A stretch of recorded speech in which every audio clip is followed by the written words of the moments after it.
The Inferno by Luzz. So I hate the logo. I just hate the font of the logo, how it looks like here, how it looks like here. I hate the design of the paddle. I mean, look at it. Again, the logo over here, right? The design. I hate the fact that the side design on it, the paint job on it, there's no grit there. There's a grit where the black surface is, but not where the design itself is.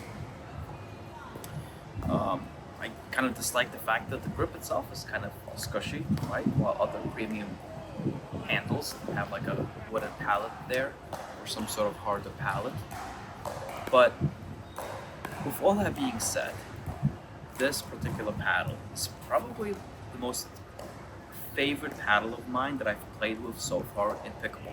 And that's coming from someone that's been playing with the Gearbox GX2 or Selkirk Boomstik, or we also have the F1. So I've played with all these other full foam paddles, right? These are all full foam paddles. The Inferno is also a full foam paddle. Now, the way this does differ from other full foam paddles in the market is that the core itself, it's an MPP foam for the core, while most other full foam paddles are currently using EPP foam. And on top of that, there's also 2 rings of foam surrounding the core itself, while a lot of other foam paddles out there are simply using 1 ring so far. But what makes the paddle special is not the construction of it, because who cares how it's built, right? The question is, how does it play? And as I've been talking to you guys, I've been showing some footage from one of my games, and the experience that you'll have with this paddle when you first take it out of the box, you will notice that it's pretty stiff, right? So when you bounce a ball on it, it will come off pretty stiff and very poppy. As it begins to break in, it begins to change. It changes for the better, in a sense that it gets way more dwelly. The pop comes in a little bit. And what really shines at this paddle is that no matter what, you can't even hold another paddle to this, which is how well it resets and drops. A lot of people have said that it's extremely easy to reset with the boomstick. That is true. It is easy. The Inferno does that even better. It does that even better to the extent that I've actually began to drive less in my games, only because I could rely strictly on dropping and resetting with this paddle, even in my 5-0 games. But how is that possible? Like, what makes this paddle special? And what makes it special actually is it functions like a wide body paddle with all the benefits of an elongated paddle. As some of you might know, a wide body paddle has a very large sweet spot. Now, it's very important to understand what a large sweet spot actually stands for, because I feel like that word itself is very, very muddled within the community. I feel like people use the word a large sweet spot to essentially say, it might be a little bit of wind here, to essentially say, hey, as long as the ball somewhat pops off the paddle, that sweet spot goes up to that level. But I wouldn't say so. I would say that a large sweet spot should signify a level of surface that your paddle can still retain a large portion of its pop. If you go from 100% pop down to like 30% pop in one area of the paddle, I would not call the sweet spot being there at 30% of the paddle, right? Some reviewers might say, listen, as long as it's not as low as like 10-15% of the original pop, it's still the sweet spot. But I don't think so. And that's what makes the Inferno special. The way it functions here, which is typically the sweet spot of an elongated paddle, and the way it functions here and here and here and here is all very, very similar.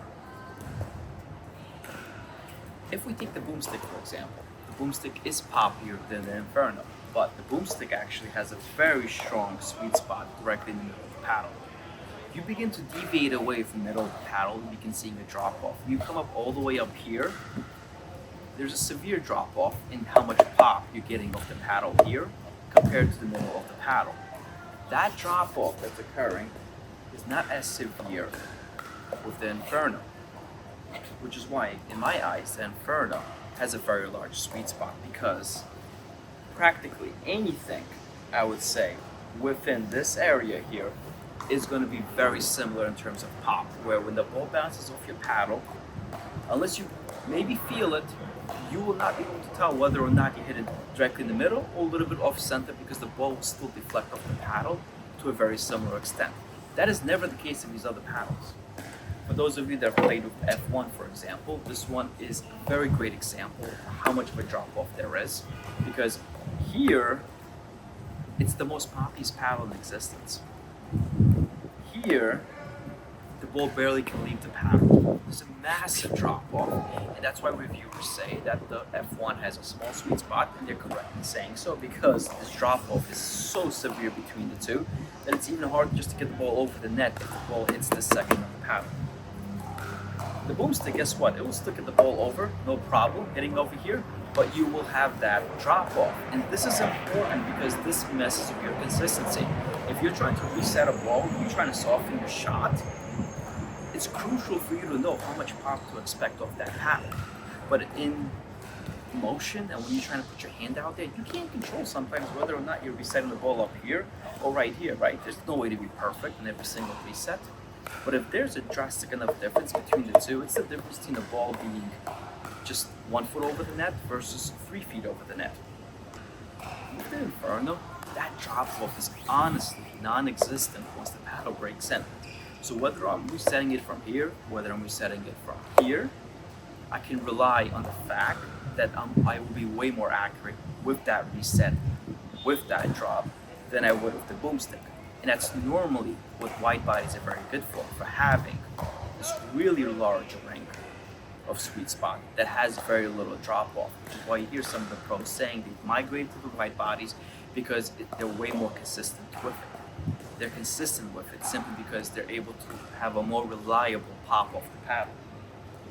Now, the reason why I say you get the best of both worlds here is because you get this massive, consistent sweet spot with the Inferno, plus advantages of the leverage, right? That's the disadvantage of a wide body paddle.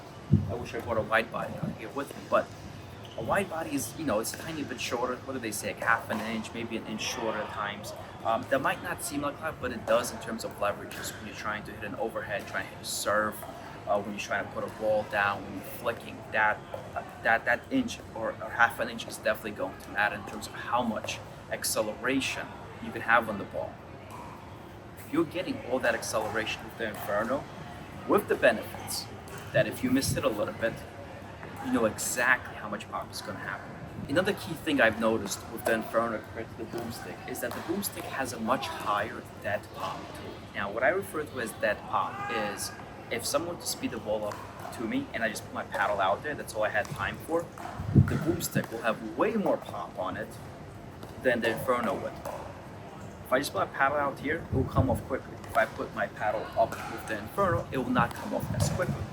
For me to actually have good level of pop with the Inferno, I have to actually punch back at the ball. It's almost like you have to have a certain level of momentum to activate that pop and the power of this paddle. Because here's the thing, at a minimum, the Inferno hits as hard and has as much pop as a broken in Yola 4.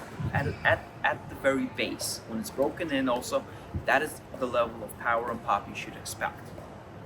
But activate that pop, it's not as simple as just a little 1-inch movement. You got to have a larger momentum to activate that, and I think that's the key reason as to why the paddle feels so good of those resets and those drops and those things, because you're never really activating that excessive pop that normally you get at the boomstick. Some people complain about the boomstick being overly poppy because they just put a paddle out there when they're trying to think and the ball just pops up the face because it has that enormous dead thing. Now, I get it. In some situations, you love to have a very high dead pop with a paddle. There are situations like that, right, when you're just being caught with no time to respond. But in many other situations, the majority of your game is going to be in situations where you wish you would not have as much of a pop on those smaller shots. What I really love with the Inferno, and you're going to see this in some of these drilling clips that I have here, is when you're thinking, you're taking dinks out of the air. Taking dinks out of the air and you're reaching in, it's always a great way to test the sweet spot of a paddle, because if it has a small sweet spot, and again, I refer to it as a small sweet spot as when you have a very sharp drop off and pop in the paddle. you get more inconsistent dinks out of the air when you're reaching in, because normally when you're reaching in, you're working the top section of your paddle, right? You're working with these edges of this, of that, right? You're working on this section of the paddle, which for most paddles is going to be way less stable than this area of the paddle, right? So if something like, again, the boomstick, if you're reaching in, you'll notice, okay, you might have 3-4 good dinks out of the air, but then you might have one just like pops up like crazy, and that's because you caught it a little bit lower and activated more pop, right? Or maybe it hits the net because you touched a little bit too much into the corner here and the ball just dies completely, right? And again, since we're on those out of the air things, since we're always focused in this top section, there's a higher likelihood of having a mishit, because we're not beginning here and mishitting from here.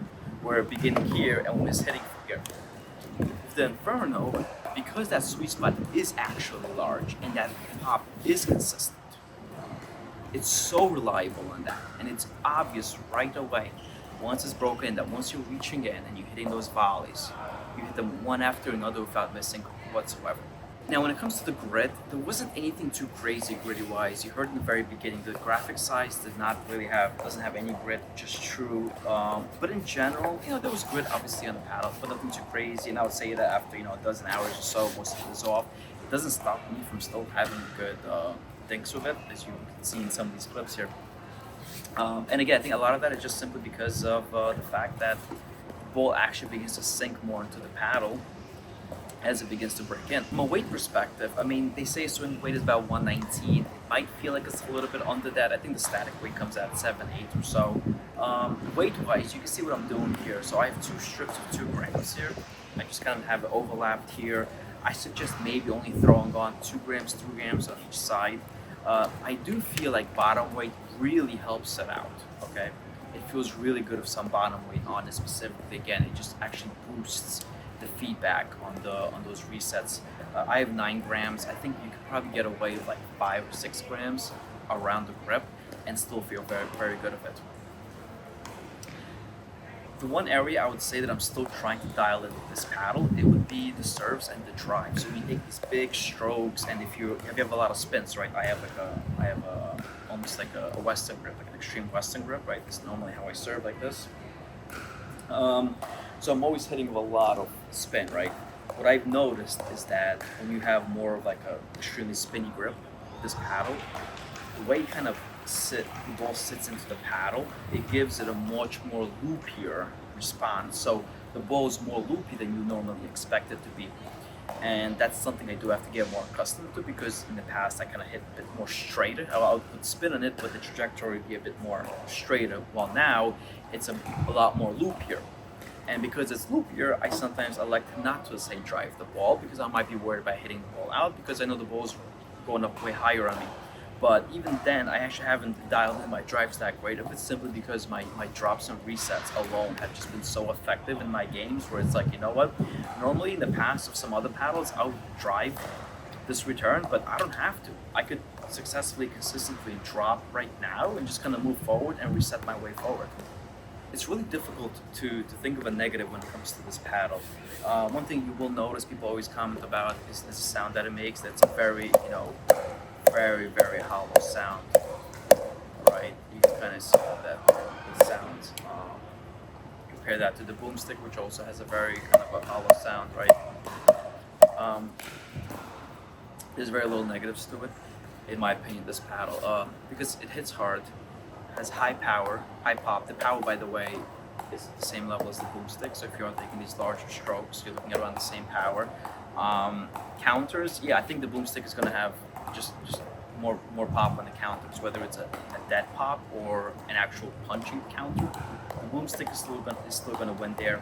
But after that, when it comes to the soft game, where you are thinking, where you are dropping, resetting, the Inferno wins. I truthfully think that for the vast majority of people, actually, it doesn't even matter what level you are, whether you're a 3.5 or a 5.0.